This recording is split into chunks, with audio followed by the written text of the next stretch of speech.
Halo teman-teman, selamat datang di Bibit Academy modul Surat Berharga Negara.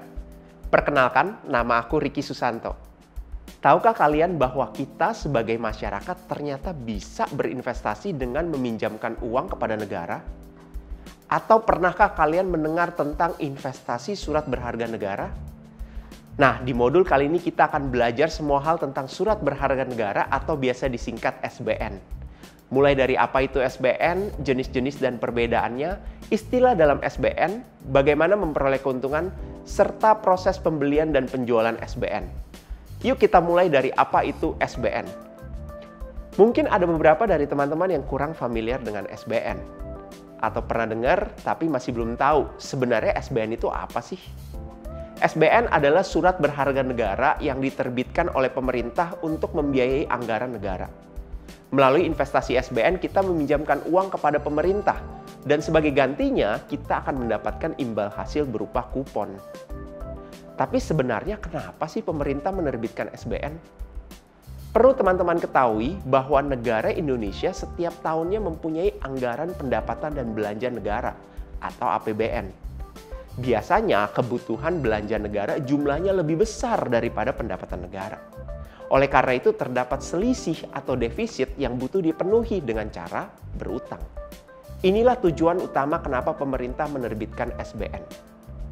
Nah, jadi kita bisa menyimpulkan bahwa tujuan pemerintah menerbitkan SBN adalah untuk membiayai defisit APBN, menutup kekurangan kas negara jangka pendek, dan mengelola portofolio utang negara.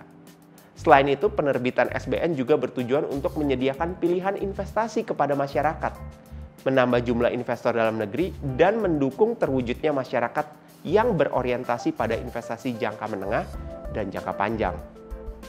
Jadi melalui SBN, pemerintah ingin mengajak masyarakat untuk ikut serta dalam membantu negara sekaligus mengedukasi masyarakat untuk berinvestasi dalam jangka waktu yang lebih panjang. Terus, apa sih keuntungan kalau kita berinvestasi di SBN? Beberapa di antaranya adalah: pertama, pembayaran pokok dan kuponnya dijamin oleh undang-undang atau negara. Kedua, imbal hasilnya yang berupa kupon secara umum lebih tinggi daripada rata-rata bunga deposito bank BUMN. Ketiga, investasi di SBN dikenakan pajak lebih rendah daripada deposito. Kalau di deposito dikenakan pajak bunga sebesar 20%, sedangkan SBN saat ini hanya 10%. Lalu, kupon dari SBN dapat menjadi sumber passive income karena dibayarkan secara berkala. Terakhir, SBN juga berpotensi untuk memberikan keuntungan saat diperjualbelikan di pasar sekunder. Gimana? Banyak kan keuntungannya? Nah, dari tadi kita sudah bahas mengenai keunggulan berinvestasi di SBN. Tapi apakah berarti tidak ada risikonya? Tentu saja setiap investasi memiliki risiko atau potensi kerugian. Tidak ada satupun investasi yang tidak memiliki risiko, begitu pula dengan SBN. Jadi apa saja risiko dalam berinvestasi di SBN? Yang pertama adalah risiko gagal bayar atau default risk. Risiko gagal bayar berarti penerbit surat utang tidak mampu lagi untuk membayarkan kupon dan atau pokok utangnya pada saat jatuh tempo. Kalau kita ambil contoh SBN, berarti pemerintah Indonesia tidak mampu untuk membayarkan kembali pokok utangnya kepada masyarakat. Tapi hal ini sangat amat kecil kemungkinannya untuk terjadi. Karena pada dasarnya SBN adalah investasi yang dijamin oleh negara, kecuali negara mengalami kebangkrutan.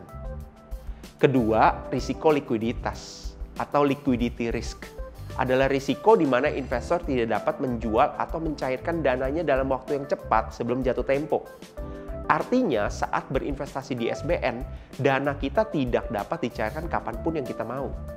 Biasanya akan lebih baik jika kita berinvestasi di SBN sesuai dengan jangka waktunya, yaitu sampai pada saat jatuh tempo. Terakhir, risiko pasar, yaitu risiko di mana harga SBN sebelum jatuh tempo mengalami kenaikan atau penurunan sehingga dapat mengakibatkan potensi kerugian. Potensi kerugian bisa terjadi apabila kita menjual SBN pada saat harganya di bawah harga beli. Faktor-faktor yang mempengaruhi risiko pasar antara lain perubahan suku bunga, perubahan fundamental ekonomi, dan kondisi politik yang tidak stabil. Terus SBN ini cocok untuk siapa? SBN sangatlah cocok untuk kalian yang ingin berinvestasi pada instrumen yang aman, dalam jangka waktu menengah atau panjang, dan juga ingin mendapatkan passive income secara berkala. Jadi kesimpulannya, SBN adalah surat berharga negara yang diterbitkan oleh pemerintah untuk membiayai anggaran negara. SBN juga dapat menjadi salah satu pilihan investasi yang aman karena dijamin oleh negara melalui undang-undang. Di mana sambil berinvestasi dan mendapatkan keuntungan, kita juga bisa ikut andil dalam membiayai anggaran negara. Semoga melalui video kali ini kamu bisa lebih percaya diri untuk mulai berinvestasi SBN.